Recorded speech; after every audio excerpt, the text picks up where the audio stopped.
மகர ராசிக்கார அன்பர்களே, மகர ராசிக்கு ஒரு உச்சக்கட்ட ஒரு நாள் அப்படின்னு சொல்லலாம்.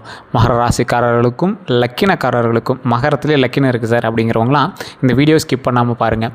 ஒருத்தர் உங்களோடையே கூட பிரயாணிக்கக்கூடிய ஒருத்தர், உங்களுக்கு சின்ன சின்ன துரோகங்களை விளைவிக்க நினைக்கக்கூடிய ஒருத்தர் மறுபடியும் மனம் திருந்தி உங்களோடு சேர்ந்து இணைந்திருப்பார். அதாவது நீங்கள் துரோகின்னு நினச்ச ஒருத்தன் உங்களுக்காக நன்மை செய்ய ஆரம்பிப்பான். நன்மை செய்கிறான் அப்படின்னு நினச்ச ஒருத்தன் துரோகின்னு நீங்கள் நிரூபிப்பீங்க. குறிப்பிட்ட ஒரு ராசியில் இருக்கக்கூடிய இரண்டு நபர்கள், அவங்க ராசி நீங்கள் செக் பண்ணி பார்த்தீங்கன்னா தெரியும். அவங்க 2 பேர்னாலும் உங்களுக்கு தேவையில்லாத டென்ஷன் ஆகும். அது உங்கள் கீழே வேலை பார்க்குறவங்களா இருக்கும், உங்கள் ஃபேமிலியில் இருக்கிறவங்களா இருக்கலாம். அதே போல் 3வது ஒரு ஆள், நீங்கள் யாருனே தெரியாத ஒரு ஆள், அதில் நீங்கள் அந்த 2 நபராக கூட இருக்கலாம். யாருனே தெரியாத ஒரு ஆள் உங்களுடைய பண சம்மந்தப்பட்ட விஷயத்தில் தலையிட்டு உங்களுக்கு கிட்டத்தட்ட ஒரு 40-50 ரூபாய்க்கு மேலே உங்களுடைய கெப்பாசிட்டிக்கு தகுந்த மாதிரி உங்களுக்கு எது ஒரு குறிப்பிட்ட அமௌண்ட்டோ அதை உங்களால் சரி பண்ண முடியும் அப்படிங்கிற அமௌண்ட்டை, ஆனாலும் அது ஒரு தலைவலிக்கக்கூடிய ஒரு விஷயத்தை உங்களுக்கு கிளப்பி விடுவோம். இது மகர லக்கினக்காரர்களுக்கும் சரி, மகர ராசிக்காரர்களுக்கும் சரி. அதே போல் இந்த ராசிக்காரர்கள் வெளியூர் சுற்றுப்பயணம் செல்ல மேற்கொள்ளக்கூடிய ஒரு நேரம். பழனி, இந்த ஏதாவது திருப்பதி, இந்த மாதிரி ஏதாவது கோயிலுக்கு போய்ட்டுலாம், லீவு சார் எங்கேயும் ட்ரிப்பு போய்ட்டுலாம் அப்படின்னு அமையக்கூடிய ஒரு காலகட்டமாக இந்த காலகட்டம் அமையுதுங்க. தொழிலில் பரவாயில்லையா இருக்கும், இருந்தாலும் தொழிலில் சின்ன சின்ன சிக்கல்களை சந்தித்து தான் அந்த பரவாயில்ல அப்படிங்கிறத நீங்கள் சரி பண்ணுவீங்க. நன்மைகளுக்கான காலகட்டம் அப்படி இருந்தாலும் உங்களுடைய தொழில் ஸ்தானத்தில் இருக்கக்கூடிய கிரகமானது உங்களுக்கு சாதகமாக செயல்பட இருக்குது. ஆனால் இன்னும் கரெக்டாக 20 நாள் அப்புறம் தான் உங்களுக்கு சாதகமாக செயல்படும். அந்த 20 நாள் உங்களுக்கு சின்ன சின்ன டென்ஷன், சின்ன சின்ன தலைவலி, அதே போல் தேவையில்லாத ஒருத்தரால் உங்களுக்கு தலைவலி. அவன் எவனே தெரியாது, இருந்தாலும் அவன்கிட்ட உங்களுக்கு ஒரு டென்ஷனு. ஸோ இந்த மாதிரி விஷயங்கள் தான் உங்களுக்கு ஈடுபடுங்க. நீங்கள் இந்த ராசிக்காரர்கள் எந்த அளவுக்கு முயல்கிறீர்கள் அந்தளவுக்கு வெற்றியை கை கொண்டு கொடுக்கக்கூடிய ஒரு அற்புதமான காலகட்டமாக இந்த காலகட்டம் அமையுதுங்க. தொழிலில் முன்னேற்றம் உண்டு, ஆனாலும் நாட்கள் எடுக்கும். குடும்பத்தில் சின்ன சின்ன சண்டைகள் அது மாதிரிலாம் இருக்கும். ஒருத்தர் சண்டை போட்டு போவாங்க, மறுபடியும் சேர்ந்துக்குவாங்க. இந்த மாதிரி சின்ன சின்ன விஷயங்கள்னால சின்ன சின்ன அலப்பறைகளை உண்டாக்கி தான் அது சரியாகும். இந்த மாதிரி காலகட்டங்கள் எல்லாமே கொஞ்சம் கொஞ்சமாக சரியாகி, மற்றும் சின்ன சின்ன பிரச்சனைகள் எல்லாமே சரியாகி நன்மைக்கான காலமாக இனிமேல் பிறக்குங்க. ஒரு 2-3 நாள் உங்களுக்கு அந்த மாதிரி பிரச்சனை நடந்திருக்கும். அதெல்லாம் நடந்துச்சார் அப்படிங்கிறவங்க ஸ்கிப் பண்ணிடுங்க. இதுக்கு மேலே பிரச்சனை கிடையாது. இதுக்கு மேலே நல்ல ஒரு அமோகமான நாட்களாக அமைய இருக்குது. அதே போல் இந்த ராசிக்காரர்கள் ஒன்று தெளிவாக ஞாபகம் வச்சுக்கணும். மகர லக்கினம், மகர ராசியில் இருக்கிறவங்க, நீங்கள் செய்யக்கூடிய தொழில் எந்த இடத்துல நீங்கள் செஞ்சிட்டீங்களோ அந்த இடத்துல குலதெய்வத்துக்கிட்டேருந்து வணங்கி அந்த இடத்துல ஏதோ ஒரு எலுமிச்சம்பழமோ அல்லது விபூதியோ கொண்டு போய் அந்த தொழில் செய்யக்கூடிய இடத்துல வைங்க. குலதெய்வத்தினுடைய ஆற்றல் கண்டிப்பாக தேவைப்படக்கூடிய ஒரு காலகட்டமாக அமையுது. தொழில் சம்மந்தப்பட்ட விஷயத்தில் அந்த 20 நாளும் கொஞ்சம் பார்த்துருக்க வேண்டிய காலகட்டம்.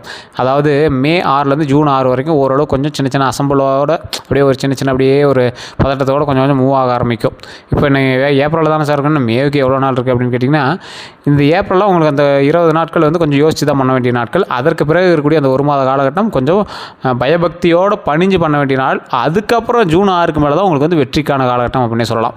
ஸோ தொழில் ரீதியாக வெற்றிக்கான காலகட்டமாக அமையக்கூடிய இந்த நாட்களில் நீங்கள் எப்பொழுதுமே பார்த்திங்கன்னா இறை வழிபாடு பண்ணியே இருக்கணும். அதே மாதிரி குலதெய்வ வழிபாடு பண்ணியே இருக்கணும்.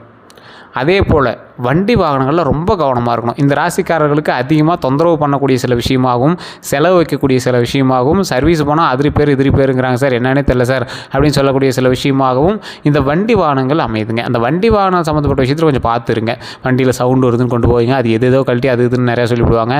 வேறு எவனுக்காவது ஜாமீன் கொடுத்துருப்பீங்க, அவனுக்கு பதிலாக நீங்கள் அமௌண்ட் கட்டிகிட்டு இருப்பீங்க. வேறு எவனுக்கு ஷூரிட்டி லோனு கொடுத்துருப்பீங்க, அவன் டியூ கட்டாமல் இருப்பான், உங்களுக்கு ஃபோன் பண்ணிட்டே இருப்பாங்க. வேறு எவனோ ஒருத்தனை வண்டி வாங்கணும் அப்படிங்கிறதுக்காக நீங்கள் வண்டி கொடுத்துருப்பீங்க, அவன் ஏதோ அடமானம் வச்சு இந்த மாதிரி செயல்களில் ஏதாவது ஈடுபட்டிருப்பான். ஸோ உங்களோட ஆர்சி புகை யாருக்காவது ஒரு கடன் கொடுக்குறதுக்காக உங்களோட நண்பன் கொடுத்துருப்பீங்க, அவன் தேவையில்லாமல் இது பண்ணியிருப்பான். இந்த மாதிரி சின்ன சின்ன துரோகங்களையும் சின்ன சின்ன நம்பிக்கை இல்லாத விஷயங்களையும் நீங்கள் பார்த்துருப்பீங்க. வண்டி வாகனங்களுக்காக வாங்கின கடன்களை நீங்கள் அடைக்க முடியாமல் சின்ன சின்ன விஷயங்கள் தவிச்சிட்டு இருக்கக்கூடிய காலகட்டங்களும் இருக்குதுங்க. அதே போல் இந்த ராசிக்காரர்களுக்கு எப்பேற்பட்ட ராசிக்காரலாக இருந்தாலும் சரி, நீங்கள் மட்டும் ஏதாவது தொழில் பண்ணிகிட்ருக்கீங்க அப்படின்னா, அது வண்டி வாகனம் சம்மந்தப்பட்ட தொழிலாக இருந்துச்சு அப்படின்னா, இந்த டைமில் நீங்கள் ரொம்ப அமைதியாக செயல்பட வேண்டிய ஒரு காலகட்டம். ரொம்ப அமைதியாக இருக்கணும். வண்டி அசசரிஸ், வண்டி சம்மந்தப்பட்டது, வண்டி வாகனம் சம்மந்தப்பட்டது, உதிரி வாகனம் சம்மந்தப்பட்டது, ஆட்டோமொபைல்ஸ், இந்த மாதிரி இண்டஸ்ட்ரியில் இருக்கிறவங்க ரொம்ப கவனமாக இருக்கணும். அதே போல் நிதித்துறையில் இருக்கிறவங்களும் ரொம்ப கவனமாக இருக்கணும். நிதித்துறை ஒருத்தருக்கு ஒருத்தங்க அமௌண்ட் கேட்பா, நீங்கள் ஷூரிட்டி கொடுப்பீங்க, ஏதோ ஒரு நகை வாங்கி வச்சு கொடுப்பீங்க, கார்டு வாங்கி வச்சு கொடுப்பீங்க. இந்த மாதிரி விஷயங்கள் நீங்கள் பண்ணிட்டுருக்கீங்க அப்படின்னா ரொம்ப எச்சரிக்கையாக இருக்கக்கூடிய ஒரு காலகட்டமாக அமையுதுங்க. இந்த ராசிக்காரர்கள் எப்பேற்பட்ட ராசிக்காரர்கள் அப்படின்னா, மற்றவர்களுக்கு உதவி செய்தே தேய்ந்து போன ராசிக்காரர்கள். இதனால் பல துரோகங்களை அனுபவிச்சிருப்பீங்க. நிறைய துரோகங்கள் அனுபவிச்சிருக்கீங்க. மகர ராசி மாதிரி துரோகத்தை அனுபவிச்சும் அவனுமே கிடையாது. அதே மாதிரி மகர ராசி மாதிரி குடும்பத்துக்கு பண்ணணும் அவனு கிடையாது. குடும்பத்துக்கு பண்ணிட்டு தேவையில்லாத திட்டு வாங்கணும்னு அவனு கிடையாது. குடும்பத்துக்கு நீங்கள் பண்ணீங்க அப்படின்னாலும் உங்கள் மேலே பெரிய ஆதாயம் இருக்குது, அது உன் கடமைப்பா அப்படின்ட்டு போயிட்டே இருப்பாங்க. ஸோ இந்த மாதிரி விஷயங்கள்லாம் உங்களோட லைஃப்பில் நிறைய பார்த்துருப்பீங்க. அது உங்களோட பெற்றோர் பெரியோர்கிட்ட நீங்கள் நிறைய பார்த்துருப்பீங்க.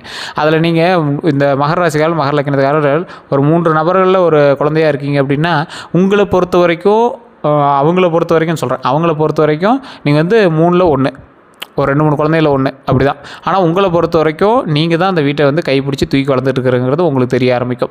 அதே போல் அவங்க வந்து நீங்கள் உங்கள்கிட்ட பணத்தை வாங்கி நீங்கள் யூஸ் பண்ணாலும் சமமாக தான் பார்க்க ஆரம்பிப்பாங்க. ஆனால் உங்களுக்கு வந்து இப்படி சமமாக ஏன் பார்க்குறாங்க, நாம தானே இது பண்ணுறோம் அப்படிங்கிற ஏக்கங்கள் உங்களோட மனதில் உருவாகிட்டே இருக்கும். இல்லை சார் அந்த மாதிரி ஏக்கம் கூட இல்லை, ஆனால் ஒரு மனுஷனாக கூட நம்ம மதிச்சா பரவாயில்ல அப்படிங்கிற மாதிரி தான் உங்களுக்கு சில நேரத்தில் தோண ஆரம்பிக்கும். குடும்பத்தில் மனைவி குழந்தைகள் இருக்காங்க அப்படின்னா அவங்ககிட்ட கொஞ்சம் அன்யூன்யமாக இருக்கிறதுக்கு, அன்போடு இருக்கிறதுக்கான சில விஷயத்தை பாருங்கள். அதே போல் நீங்கள் ஏதாவது ஒரு பண்ணிகிட்டு இருக்கக்கூடிய ஒரு தொழிலானது ஒருவர் மீது பேர் இருக்குது, இல்லை அந்த மாதிரி விஷயங்கள்லாம் இருக்குது அப்படின்னா அந்த டாக்குமெண்ட் ரீதியான விஷயத்தை கொஞ்சம் ஜாக்கிரதையாக பாருங்கள். பார்ட்னர் இருக்காங்க சார், இன்வெஸ்ட்மெண்ட் பண்ணியிருக்கேன் அப்படின்னா அந்த விஷயத்தில் ரொம்ப கவனமாக இருக்கணும். அதே போல் நீங்கள் வந்து இன்வெஸ்ட்மெண்ட் பண்ண அமௌண்ட் நீங்கள் எந்த அளவுக்கு இன்வெஸ்ட் பண்ணியிருக்கீங்க, எந்த மாதிரி நீங்கள் அதில் எல்லாம் வேலை பார்த்துட்ருக்கீங்க, அது எல்லாத்தையுமே கொஞ்சம் பார்த்து பொறுமையாக நிதானமாக செயல்படக்கூடிய ஒரு காலகட்டமாகவும் இந்த காலகட்டம் அமையுதுங்க.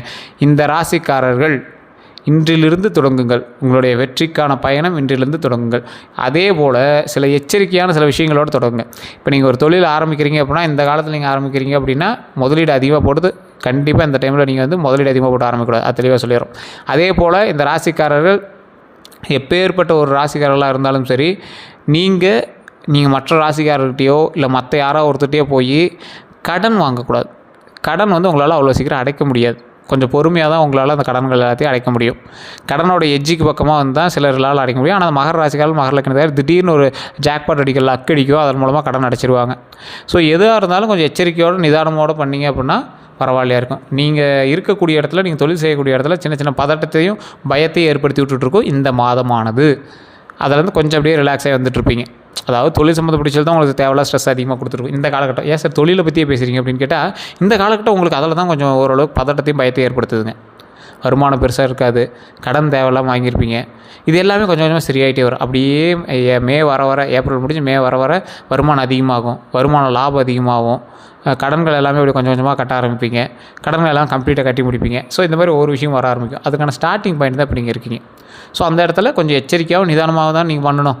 அரசல் புசலாக ஏதாவது அது இல்லை இது இல்லைன்னு தூக்கி போட்டு இது பண்ணிங்க அப்படின்னாலும் உங்களுக்கு தேவையில்லாத மாட்டுவீங்க. ஸோ அந்த விஷயத்தில் கொஞ்சம் கவனமாக இருங்க. இந்த ராசிக்காரர்களுக்கு கல்வி சம்மந்தப்பட்ட விஷயம் பரவாயில்லையாக இருக்கும் இந்த காலகட்டத்தில். இருந்தாலும் கொஞ்சம் முன்னெச்சரிக்கையாகவும் முன்னேற்பாட்டாகவும் சில விஷயங்களை செய்து பார்க்க முயற்சி செய்யுங்க. அதே போல் இந்த ராசிக்காரர்கள் ஏதாவது ஒரு வண்டி வாகனங்கள் புதுசாக வாங்குறீங்க அப்படின்னா தயவுசெய்து ஜாதகத்தை பார்த்துட்டு வாங்குங்க. இப்போ ஜாதகத்தை பாருங்கள், செக் பண்ணுங்கள், அதில் என்ன வந்திருக்கு ஏது வந்திருக்குன்னு செக் பண்ணுங்கள். அதுக்கப்புறம் நீங்கள் வந்து எது பண்ணாலும் பண்ணுங்கள். இந்த ராசிக்காரர்களுக்கு ஒரு லக்கு அடிக்கக்கூடிய ஒரு முக்கியமான நேரம் இந்த நேரம். லக் அடிக்குது அப்படின்னா அந்த லக்கை எப்படி பயன்படுத்தலான்னு பாருங்கள். கொஞ்சம் நிதானமாக எச்சரிக்கையாக பண்ணுங்கள்.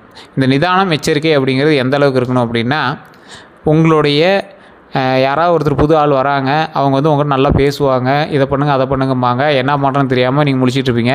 சரி இவன் மேலே நம்பிக்கை இருக்குது, பார்க்குறது நல்லா பேசுகிறான், நல்லா இவன்கிட்ட ஏதாவது ஒன்று ஹெல்ப் பண்ணுறான், இவனுக்கு ஏதாவது ஒரு ஹெல்ப் பண்ணுவோம் அப்படின்னு நீங்கள் பண்ணீங்க அப்படின்னா கண்டிப்பாக மாட்டிக்குவீங்க.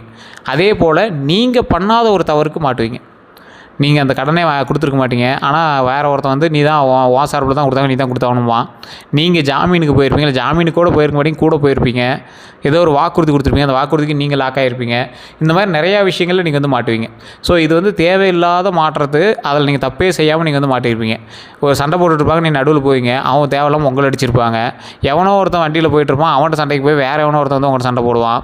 ஸோ இந்த மாதிரி தேவையில்லாத ஒரு நபர்கிட்டருந்து உங்களுக்கு சின்ன சின்ன டென்ஷன் ஏற்படுத்துகிற வாய்ப்புகள் அது எல்லாமே கொஞ்சம் கொஞ்சமாக சரியாயிட்டே வரும் இந்த காலகட்டம் அப்படிங்க. அதனால் இந்த காலகட்டத்தை தாண்டிட்டீங்க அப்படின்னா இதுக்கு மேலே ப்ராப்ளம் கிடையாது. ஸோ எதை பண்ணாலும் யோசித்து பண்ணுங்கள், நிதானமாக பண்ணுங்கள், அவ்வளோதான். அதே போல் உடல் ஆரோக்கியத்தில் கவனம் செலுத்துங்க. உடலில் ரொம்ப கவனமாக இருக்கணும். சாப்பிடக்கூடிய உணவுகளில் ரொம்ப கவனமாக இருக்கணும். வெளி உணவுகளை தவிர்த்துக்கோங்க. அதே போல் வெளி உணவில் என்ன சம்மந்தப்பட்டது இந்த மாதிரி விஷயம் தவிர்த்துக்கோங்க. எக்ஸசைஸ் பண்ணுங்கள், உடம்புக்கு ஆரோக்கியமான எக்ஸசைஸ் பண்ணுங்கள், வாக்கிங் அதிகப்படுத்துங்க. உணவு முறையை கரெக்டாக பார்த்துக்கோங்க. முதுகெலும்பு சம்மந்தப்பட்டது, கால் சம்மந்தப்பட்ட விஷயத்தில் கொஞ்சம் கவனமாக இருங்க. கால் எலும்பு, கால் சதை, கால் சம்மந்தப்பட்ட விஷயத்தில் ரொம்ப கவனமாக இருங்க. நீங்கள் எந்த அளவுக்கு நீங்கள் வந்து கவனமாக இருக்கீங்களோ அந்த அளவுக்கு இந்த காலகட்டம் நல்லது. என்ன சார் பயப்படுத்துறீங்க அப்படின்னு கேட்டிங்கன்னா, இது நீங்கள் பயமாக எடுத்துக்கிட்டாலும் சரி, இல்லை உங்களுடைய பாதுகாப்புக்காக எடுத்துக்கிட்டாலும் சரி, இந்த காலகட்டம் கொஞ்சம் எச்சரிக்கையாக இருக்கக்கூடிய காலகட்டம். எல்லாருமே ஜாக்பாட் போகிறது, நல்ல நேரம் போகிறது அப்படி இப்படின்னு சொல்லுவாங்க. ஆனால் இந்த காலகட்டம் மகர ராசி மகர லக்னக்காரர்களுக்கு கொஞ்சம் நிதானமாக இருக்கக்கூடிய ஒரு காலகட்டம். இதனால் ஒன்றும் தப்பு இல்லையே, செய்யக்கூடிய விஷயத்தில் கொஞ்சம் ஜாக்கிரதையாக எச்சரிக்கையாக பண்ணிங்க அப்படின்னா ரொம்ப நன்மை தானே. ஸோ அந்த விஷயத்தை மட்டும் மைண்டில் நல்லா ஞாபகம் வச்சுக்கோங்க. அதே போல் இந்த ராசிக்காரர்களுக்கு வெற்றி கொஞ்ச நாளில் இருக்குது. அதுக்கு முன்னாடி சின்ன சின்ன பயத்தை ஏற்படுத்தி தான் கொடுக்கும். அதனால் கொஞ்சம் நிதானமாக ஹேண்டில் பண்ணுங்க. மற்றபடி எல்லாமே நன்மையாக தான் இருக்குங்க. அதே போல் நீங்கள் பண்ணக்கூடிய எந்த ஒரு தானமாக இருந்தாலும் அது ஒரு வேறு அன்னதானம் மட்டும் பண்ணுங்கள். ஒரு 10 பேருக்காக அன்னதானம் பண்ணுங்கள். அதன் மூலமாக பல நன்மைகள் உண்டு. பல முக்கியமான நன்மைகளை வந்து பெறக்கூடிய காலகட்டமாகவும் இந்த காலகட்டம் அமையும். தொழிலில் நல்ல லாபம் உண்டு. இனி வரக்கூடிய காலகட்டங்களில் உடல் ஆரோக்கியத்தில் கவனமாக இருங்க. மற்றபடி குலதெய்வ வழிபாடு கண்டிப்பாக பண்ணுங்கள். இல்லை சார் நான் ஏதாவது ஜாதகம் பார்த்துட்டு பார்க்குறோம் அப்படின்னா கண்டிப்பாக குலதெய்வத்துக்கு வழிபாடு பண்ணிவிட்டு நீங்கள் வந்து ஜாதகம் பாருங்கள். இல்லை சார் வெளியூரில் இருக்கும், வெளிநாட்டில் இருக்கும் அப்படின்னா வீட்லேயே உட்காந்து வழிபடுங்க. குலதெய்வத்தை நினச்சி மனசில் வழிபடுங்க. அதுவே போதுமானது. ஜாதகத்தை வந்து நீங்கள் பார்க்கணும் அப்படின்னா கீழே டிஸ்கிரிப்ஷனில் ஒரு நம்பர் கொடுத்துருங்க. இல்லை சார் நான் லோக்கலில் பார்த்துனா நீங்கள் லோக்கலில் பார்த்துலாம். டிஸ்கிரிப்ஷனில் இருக்கிற நம்பருக்கு ஃபோன் பண்ணிங்க அப்படின்னா வெயிட் பண்ணி பார்க்குற மாதிரி தான் இருக்கும். உங்களுக்கு ஓகே சார் நான் வெயிட் பண்ணி பார்க்குறேன் அப்படின்னா மட்டும் அப்பாயின்மெண்ட்டுக்காக வெயிட் பண்ணி நீங்கள் பார்க்குற மாதிரி தான் பாருங்கள். அப்படி இல்லைனா நீங்கள் லோக்கலில் கூட ஜோதிடம் பார்த்துக்கலாம். வேறு ஏதாவது உங்களுக்கு தகவல் வேணும் அப்படின்னா நீங்கள் கமெண்ட் செக்ஷனில் பதிவிடுங்க. வேறு எந்த ஒரு கேள்வியாக இருந்தாலும் நீங்கள் ஃபோன் மூலமாக பேசி தெரிஞ்சிக்கலாம். எல்லோருக்கும் நன்றி நண்பர்களே.